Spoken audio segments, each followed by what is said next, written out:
Assalamualaikum warahmatullahi wabarakatuh. Bapak dan Ibu sekalian, teman-teman, serta PJJ Badan Diklat Keagamaan Jakarta, wabil khusus Bapak Dr. Juanda Kasim selaku tutor pada kegiatan ini. Perkenalkan, nama saya Ahmad Turmuzi, peserta PJJ BDK Jakarta akan menyampaikan submateri tentang pengelolaan sarana prasarana madrasah. Bapak Ibu sekalian, sebagaimana kita ketahui, sebagai kepala madrasah kita harus mampu menganalisis ketersediaan sarana dan prasarana pada satuan pendidikan yang kita pimpin. Kemampuan menganalisis itu diawali dengan memahami konsep sarana dan prasarana pendidikan. Sebelum kita jauh melangkah pada pengelolaan sarana prasarana madrasah, maka kita harus mampu menganalisis, memahami apa pengertian atau apa definisi dari sarana prasarana madrasah.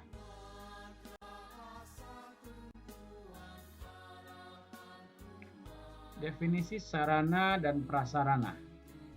Sarana adalah segala sesuatu yang dipakai sebagai alat untuk mencapai makna dan tujuan.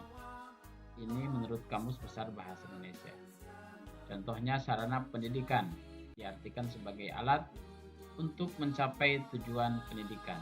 Misalnya buku, tas, pulpen, komputer, dan lain-lain. Sedangkan prasarana adalah segala sesuatu yang merupakan penunjang utama terselenggaranya suatu proses. Ini pun sama menurut Kamus Besar Bahasa Indonesia. Sebagai contoh, prasarana pendidikan berarti alat tidak langsung untuk mencapai tujuan dalam pendidikan. Misalnya lokasi, bangunan sekolah, lapangan olahraga, kantin, dan lain-lain.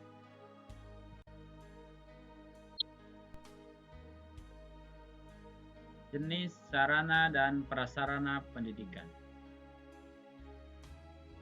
Macam-macam sarana pendidikan. Yang pertama adalah alat pelajaran. Yang kedua alat peraga, dan yang ketiga media pembelajaran. Kemudian ada macam-macam prasarana pendidikan. Apa saja? Yang pertama adalah ruang kelas. Kemudian ada ruang perpustakaan, kemudian ruang laboratorium, kemudian ruang keterampilan, dan ruang kesenian, dan fasilitas olahraga. Komponen sarana dan prasarana pendidikan. Yang pertama, lahan. Di mana lahan ini kita harus mengetahui secara detail, dan itu harus bersertifikat atau tidak. Kemudian ada ruang, kemudian ada perabot, kemudian ada alat dan media pendidikan.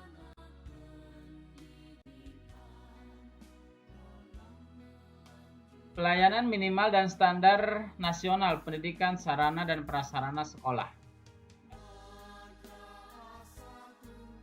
Kriteria minimum sarana yang terdiri dari perabot, peralatan pendidikan, media pendidikan, buku, dan sumber belajar lainnya.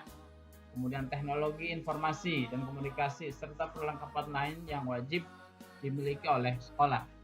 Itu kriteria minimum, ya, batas minimum atau hal-hal yang harus ada sarana di sebuah sekolah.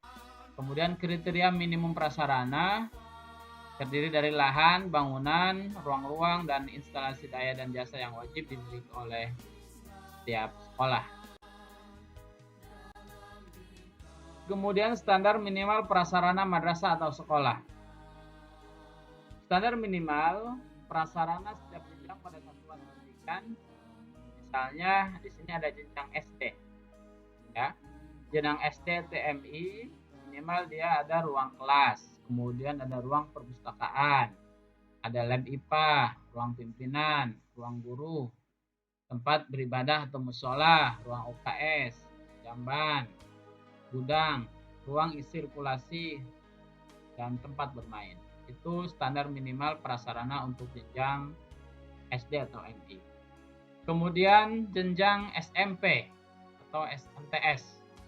Ya, ada ruang kelas, ruang perpustakaan, ruang rep, IPA, ruang pimpinan, ruang guru, ruang tata usaha, tempat beribadah, ruang konseling, ruang UKS, ruang organisasi kesiswaan, jamban, gudang, ruang sirkulasi, tempat bermain atau berolahraga. Itu standar minimal prasarana untuk jenjang SMP atau MTS. Kemudian jenjang SMA atau aliyah. Ya, yang pertama harus ada ruang kelas, ruang perpustakaan, lab biologi, lab fisika, lab kimia, lab komputer, lab bahasa kalau ada jurusan bahasa. Kemudian ruang pimpinan, ruang guru, ruang tata usaha, tempat beribadah, ruang konseling, ruang UKS, ruang organisasi, kesiswaan, jamban, gudang, ruang sirkulasi, dan tempat berolahraga atau ruang bermain. Nah, itu standar minimal prasarana madrasah untuk jenjang SMA. Kemudian Bapak Ibu sekalian, penyusunan rencana pemanfaatan sarana dan prasarana sesuai standar minimal, standar pelayanan minimal. Ya. Perencanaan sarana dan prasarana dapat didefinisikan sebagai keseluruhan proses perkiraan secara matang, ya. Rancangan pembelian, pengadaan, rehabilitasi, distribusi atau pembuatan peralatan, dan perlengkapan yang sesuai dengan kebutuhan sekolah. Tujuannya adalah, yang pertama adalah untuk menghindari terjadinya kesalahan dan kegagalan yang tidak diinginkan. Yang kedua, untuk meningkatkan efektivitas dan efisiensi. Secara rinci, tahapan kegiatan perencanaan sebagai berikut. Yang pertama adalah menganalisis rapot mutu pada standar sarana dan prasarana. Yang kedua, menyusun rencana pemenuhan standar sarana prasarana yang meliputi pengadaan, inventarisasi, pemeliharaan, dan penghapusan pada rencana kerja sekolah. Dan yang ketiga, melaksanakan pemenuhan kebutuhan, melaksanakan pemenuhan standar sarana dan prasarana melalui kegiatan pengadaan, inventarisasi, pemanfaatan, pemeliharaan, dan penghapusan. Dan yang keempat, mengevaluasi pelaksanaan pemenuhan standar sarana dan contoh, perencanaan pengadaan barang habis pakai. Nah, yang pertama adalah menyusun daftar sarana sekolah yang disesuaikan dengan kebutuhan dan rencana kegiatan sekolah tiap bulan. Kemudian memperkirakan biaya untuk pengadaan barang tersebut setiap bulan. Menyusun rencana pengadaan barang tersebut menjadi rencana triwulan, tengah tahunan, dan kemudian menjadi rencana. Perencanaan pengadaan barang tidak bergerak. Contohnya tanah misalnya. Ya, contohnya tanah. Menyusun rencana pengadaan tanah berdasarkan analisis kebutuhan bangunan yang akan didirikan serta lokasi yang ditentukan berdasarkan pemetaan sekolah atau site plan.